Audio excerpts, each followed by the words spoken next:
ప్రభు నామానికే మహిమ కలుగునుగాక. కూడి వచ్చిన మీ అందరికీ, కర్మల ఆత్మీయ సహవాస సంఘ విశ్వాసులందరికీ మన ప్రభువును ఆయన ప్రియ కుమారుడునైన యేసుక్రీస్తు వారి శ్రేష్టమైన నామలో శుభములు మరియు అందరికీ వందనాలండి.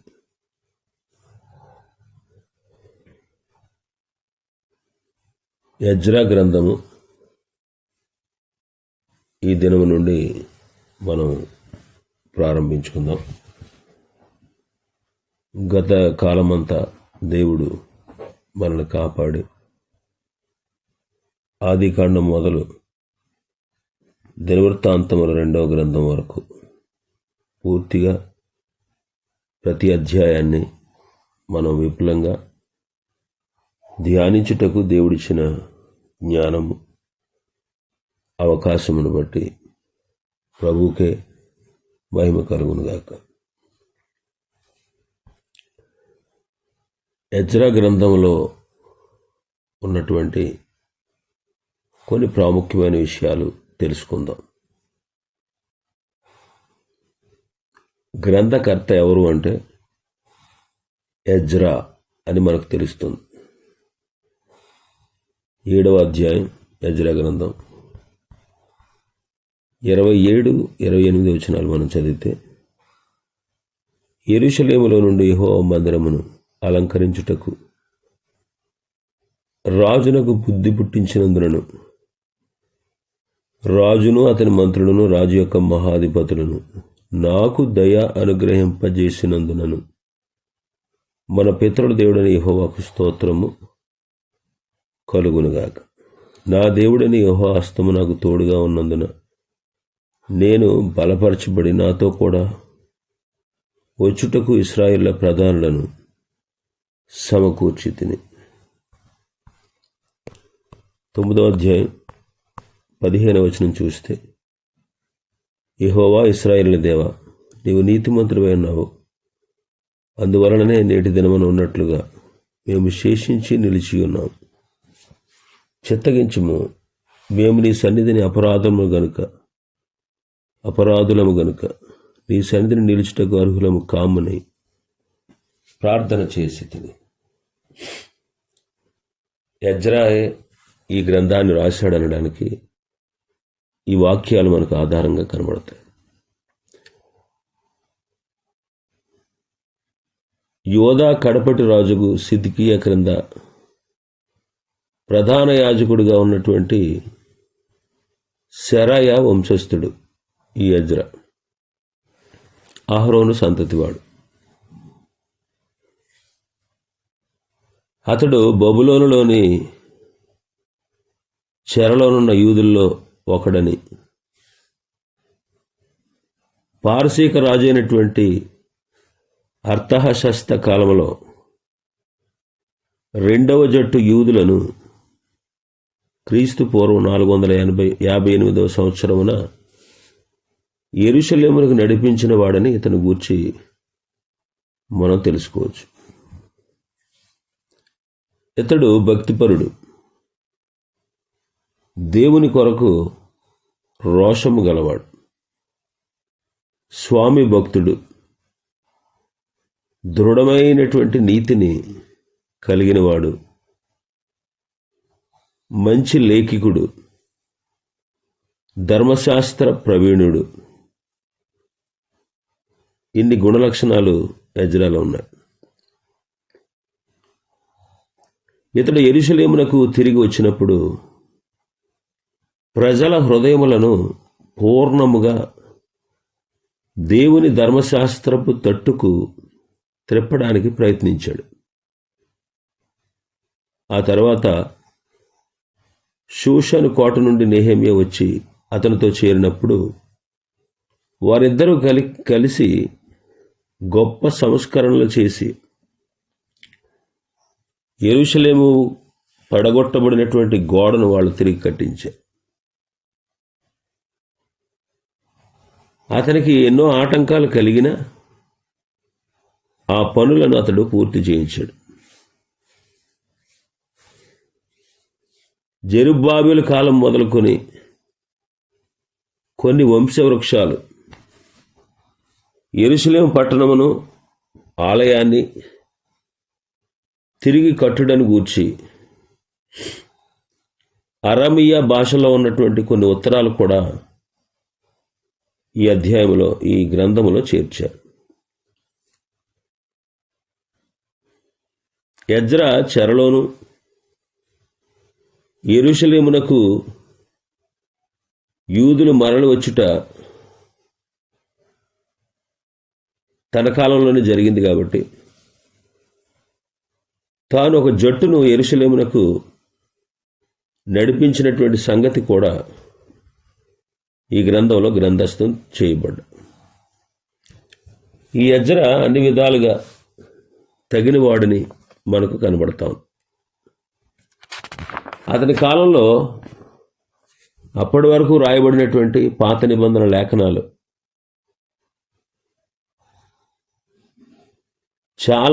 చాలా లేఖనాలు జత చేయబడి పరిశోధించబడి యూదుల యొక్క కేనాన్లో అవి క్రమపరచబడ్డాయి. అతని కాలంలో గ్రంథకర్త ఏ కాలంలో ఉన్నాడు అంటే 2వ దినవృత్తాంతముల అంతమందు నెబుకద్నెజరు వలన యెరూషలేము నాశనమై, ఆ నాశనమైన తర్వాత సుమారు 50 సంవత్సరాల తర్వాత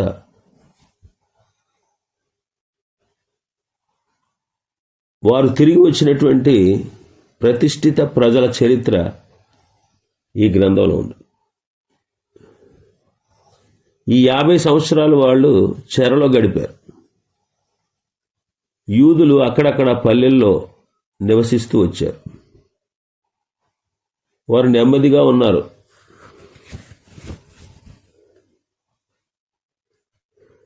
వారు ఏ హాని చెందకుండా ఉన్నారు.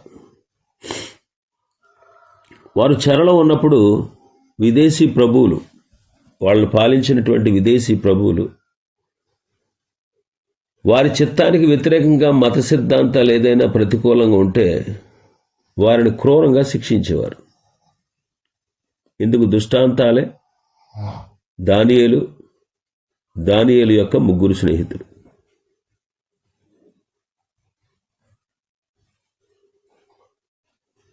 ఆలయం నాశనం చేయబడినందున, దాని ఉపకరణాలు కాల్చబడినందున విదేశంలో వాళ్ళు ఆలయ ఆరాధన, యాగములు చేయడం ఆగిపోయాయి.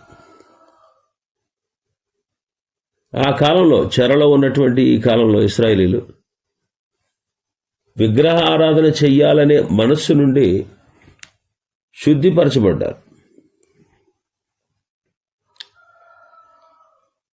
చెరలో నుంచి విడుదల పొందిన తర్వాత ప్రవక్తలు కూడా విగ్రహ ఆరాధన గురించి వారిని గద్దించలేదు.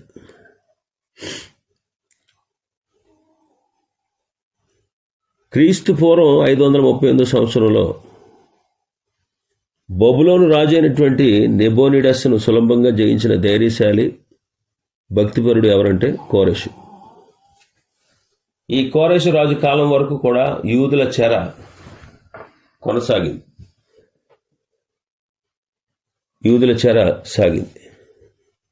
కోరెషు రాజ్యంలోకి వచ్చిన వెంటనే యూదులు తమ దేశానికి వెళ్ళవచ్చు అనే ఆజ్ఞ ప్రకటించాడు. ఈ సంగతితోనే ఎజ్రా గ్రంథం చరిత్ర రాయబడింది. ఎప్పుడైతే కోరెషు వెళ్ళొచ్చు యూదులు అని చెప్పాడో, మొదటి జట్టులో సుమారుగా 50,000 మంది వచ్చారు. క్రీస్తు పూర్వం 536 సంవత్సరంన బబులోను నుండి జెరుబ్బాబెలు నాయకత్వంలో వారు యెరూషలేముకు నడిపించబడ్డారు. వాళ్ళు యెరూషలేములో ప్రవేశించినప్పుడు బలిపీఠాన్ని కట్టి ఆలయాన్ని కట్టడం ప్రారంభించారు. కానీ శత్రువుల వలన పని చాలా వరకు ఆటంకపరచబడింది. ఇశ్రాయేలీల ప్రజలు చెరలోనికి కొనిపోబడినప్పుడు యోధా రాజ్యంలో నెబుకద్నెజరు ఉంచి వెళ్ళినటువంటి కొంతమంది వీళ్ళ పనికి ఆటంకాన్ని కలుగజేశారు. ఎజ్రా క్రీస్తు పూర్వం 458 సంవత్సరంలో మరి ఒక జట్టును యెరూషలేముకు నడిపించాడు. వారు సుమారుగా 1496 మంది పురుషులు. వారి స్త్రీలు కూడా వారితో ఉంటే సంఖ్య హెచ్చగును.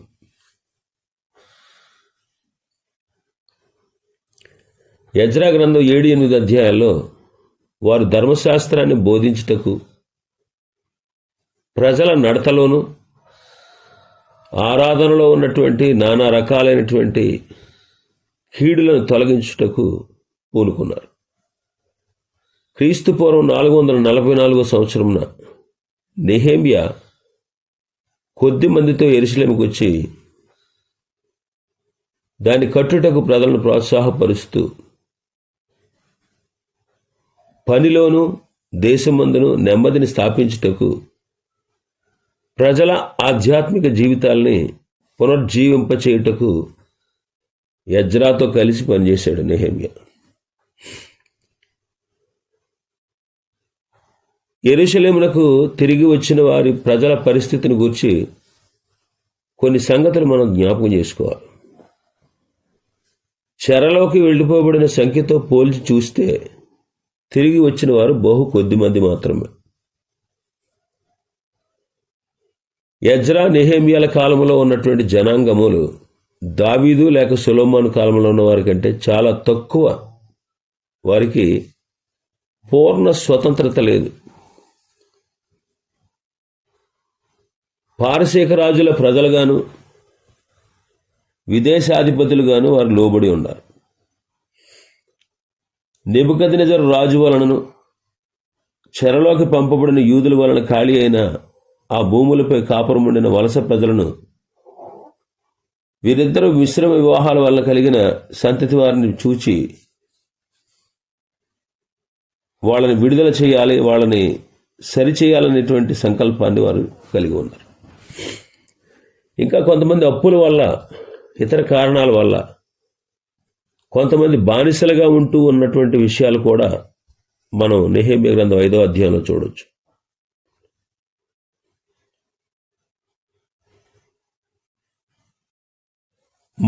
మత సంబంధమైన విషయాలు మనం చూస్తే బబులోన్లో ఉన్నప్పటికంటే చెర నుంచి విడుదల పొందిన తర్వాత వారికి ఎక్కువ స్వాతంత్రం ఉంది. బలిపీఠము, యాగములు, ఆలయము, ఇతర మతాచారాలు వీళ్ళకి కలిగినాయి. చెర వలన వాళ్ళకి కలిగినటువంటి గొప్ప ఫలితం ఏంటంటే విగ్రహారాధన అంతరించిపోయింది. అంతకుముందు బహుగా దేవతారాధన, విగ్రహారాధన మితిమీరిపోయిన దేశం అది ఇశ్రాయేల్ దేశం. ఎప్పుడైతే చెరలోనికి వెళ్ళి వచ్చారో అప్పటి నుంచి విగ్రహారాధన గూర్చినటువంటి ప్రవచనాలు చెప్పబడలేదు.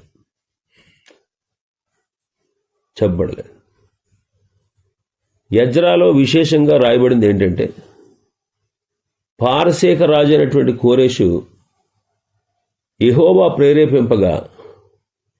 కోరేషును ప్రేరేపింపగా జెరుబ్బాబెలు నాయకత్వంలో యెరూషలేమునకు వచ్చిన వారి సంగతి, ఆ దేశానికి వచ్చి దేవాలయం యొక్క పునాది వేసి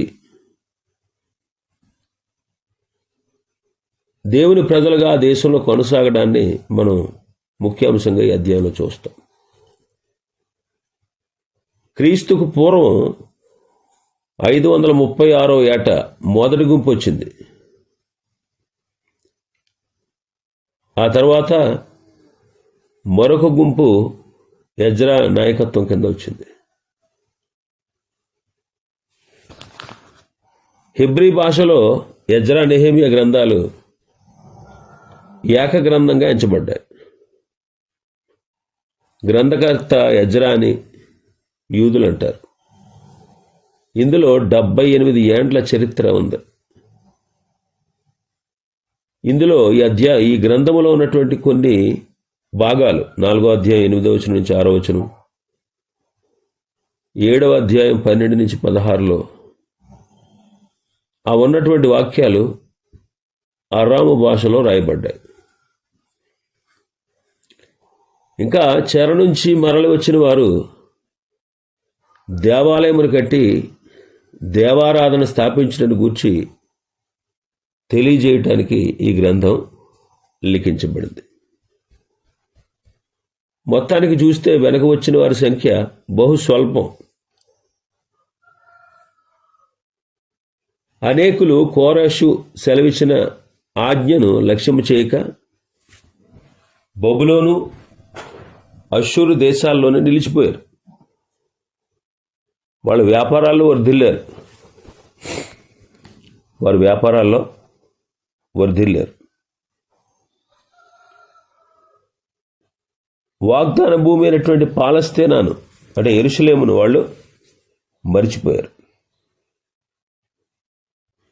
అందుకే 137 కీర్తనలో చదువుతాం, యెరూషలేమా, నేను నిన్ను మరిచిన ఎడల నా కుడి చెయ్యి తన నేర్పును మరుచునుగాక. వాగ్దాన భూమి అయినటువంటి కనాను దేశాన్ని వాళ్ళు మర్చిపోయారు. కొద్ది మంది శాసనం మాత్రమే వలస వచ్చింది. విశేషమైన ప్రజలు అక్కడ నిలిచిపోయారు. ఈ ఎజ్రా, నెహెమ్యాల గ్రంథంలో వచ్చిన వారిని గూర్చిన వివరణ ఉంది. ఎస్తేరు గ్రంథంలో రాకపోయిన వారికి సంభవించిన కష్టము వివరించబడింది. దాదాపు 80 ఏండ్ల చరిత్ర ఈ ఎజ్రా గ్రంథంలో ఉన్నట్టు మనం చూస్తాం.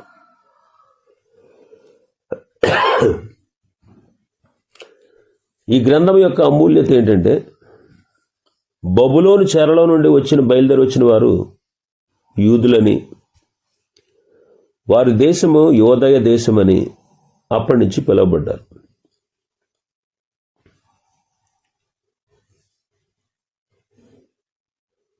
పరాజయం పాలైనటువంటి యెరూషలేము ప్రజల స్వాధీనమైంది. పడగొట్టబడినటువంటి గుడి మళ్ళా నిర్మించారు. మతారాధనలు మరల స్థాపితం అయ్యాయి.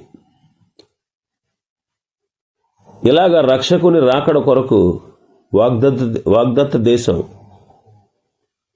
స్థాపించబడింది. ఈ పాత నిబంధన మహాపురుషుల్లో ఒకడైనటువంటి ఎజ్రా, ఆయన చేసినటువంటి 5 మహాకార్యాలు ఏంటంటే, సునగోగును స్థాపించాడు, ధర్మశాస్త్రము, ప్రవక్తలు, కీర్తనలను, పరిశుద్ధ లేఖనాలని కేనన్గా సిద్ధపరిచాడు, పాత హెబ్రీ సమరయ భాషలు మార్పొచ్చాయి, ఈ దినవృత్తాంతములు, ఎస్తేరు, నెహెమ్యా గ్రంథాలు సంగ్రహించబడ్డాయి, సునగోగులు స్థాపించబడ్డాయి. పైన చెప్పినటువంటి వాటి వలన ప్రజలు మతాసక్తులై ప్రభుని రాక కొరకు, మెస్సయ్య రాక కొరకు వాళ్ళు స్థిరపరచబడ్డారు. ఈ గ్రంథంలో దేవుని విశ్వాస్యత చక్కగా దృష్టాంతపరచబడింది.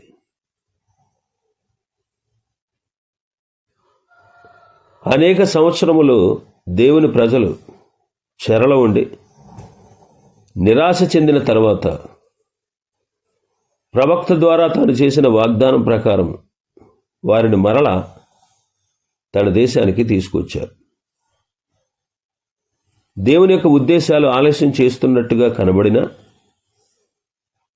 ఆయన ఉద్దేశాలు అన్నిటికీ తప్పిపోవు.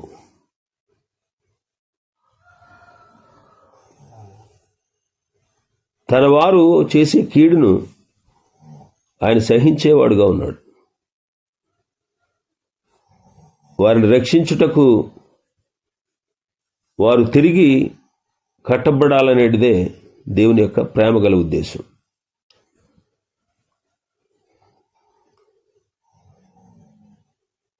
ఇక్కడ శేషముగా ఉన్నటువంటి నాయకులు జెరుబ్బాబెలు, ఎజ్రా, నెహెమ్యా, వాళ్ళు విశ్వాసులకు మంచి మాదిరిగా ఉన్నారు. అన్నిటికంటే ముఖ్యంగా వాళ్ళు దేవుని ఘనతను, తమ దేశం యొక్క, తమ ప్రజల యొక్క మేలును కోరినందున ప్రభువు కొరకు ప్రయాస, నిందలు పడుతూ బబులోనులో ఉన్నటువంటి తమ యొక్క సుఖాల్ని, క్షేమాన్ని వాళ్ళు వదిలిపెట్టేశారు. బబులోనులో వాళ్ళకి సౌఖ్యం ఉంది, వాళ్ళకి సురక్షితం ఉంది. ఇలా నిందలు పడక్కర్లేదు, వాళ్ళు ప్రయాసపడాల్సిన అవసరం లేదు, హ్యాపీగా ఉండొచ్చు. కానీ వాళ్ళ ఒక భారం ఉంది, ఏంటంటే దేవుడు గణపరచబడాలి, యెరూషలేము తిరిగి నిర్మించబడాలి, తమ ప్రజలు క్షేమంగా ఉండాలి, నా దేశం క్షేమంగా ఉండాలి. అది వాళ్ళ యొక్క ఉద్దేశం. ఆ ఉద్దేశంతోనే వాళ్ళు బబులోనులో ఉండేటువంటి తమకున్నటువంటి వసతులన్నీ వదిలేసి వచ్చారు.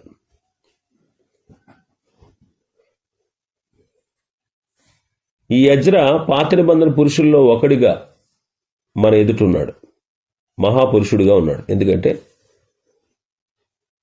ప్రాముఖ్యమైన గ్రంథకర్తల్లో అతను ఒకడు. పాత నిబంధనలో చాలా భాగాన్ని సేకరించి దాన్ని క్రమపరిచినటువంటి వాడు.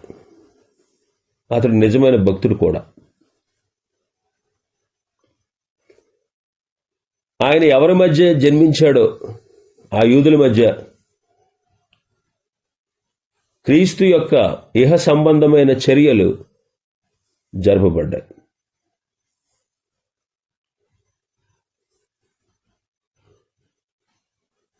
ఇంకా మనం చూస్తే చెరలో నుంచి తిరిగి వచ్చిన తర్వాత 536వ సంవత్సరం క్రీస్తు పూర్వంలో జెరుబ్బాబెలు 50,000 మంది యూదులను తిరిగి నడిపించాడు. 516లో రెండోసారి దేవాలయం కట్టబడింది. హగ్గై, జకరియా గ్రంథాలు అప్పుడే రాయబడ్డాయి. క్రీస్తు పూర్వం 479లో ఎస్తేరు రాణి తన జాతి వారిని రక్షించింది. క్రీస్తు పూర్వం 468 సంవత్సరంలో ఎజ్రా 1496 మంది యూదులతో కలిసి తిరిగి యెరూషలేముకు చేరాడు. క్రీస్తు పూర్వం 444 సంవత్సరంలో నెహెమ్యా యెరూషలేము చేరి ప్రాకారాలు కట్టాడు. క్రీస్తు పూర్వం 427 సంవత్సరంలో ఎజ్రా, నెహెమ్యాలు జనులకు ఉజ్జీవాన్ని కలిగించారు. ఎజ్రా, నెహెమ్యా, మలాకీ గ్రంథాలు రాయబడ్డాయి. 427 నుంచి 207 వరకు మలాకీ నెహెమ్యాతో కలిసి జనులను భక్తి విషయాల్లో ప్రేరేపించాడు. ఈ గ్రంథంలో 10 అధ్యాయాలు ఉన్నాయి, 280 వచనాలు ఉన్నాయి. ముఖ్యాంశం ఏంటంటే ఈ గ్రంథం యొక్క ముఖ్యాంశం ఉజ్జీవం.